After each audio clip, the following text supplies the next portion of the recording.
Վիրուսային վարակների ժամանակ արդյոք պետք է երեխային տալ հակաբիոտիկ։ Ոչ, վիրուսային վարակների դեպքում հակաբիոտիկային թերապիայի անհրաժեշտություն չկա։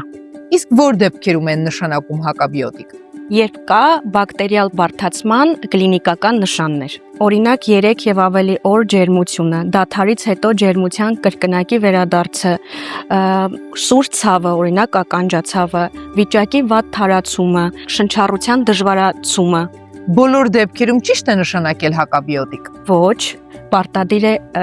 դեպքը անհատապես մոտենալ, հաշվի առնել կլինիկական նշանները եւ ռիսկի գործոնները։ Հակաբիոտիկը նշանակվում է բացառապես բժշկի կողմից։ Իսկ կարելի է հակաբիոտիկ տալ ապահովության համար։ Կրկին ոչ, որևէ դեղորայք չի նշանակվում ապահովության համար, քանի որ կարող ենք ունենալ կողմնակի անցանկալի դրսևորումներ։ Արդյոք հակաբիոտիկային բուժում ստացող բոլոր երեխաներին նշանակվում է հակասնկային դեղեր։ Ոչ,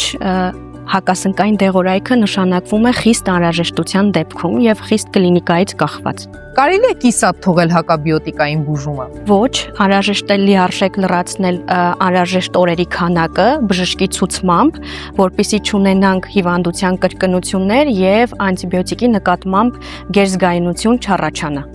Շնորհակալ եմ զրույցի համար։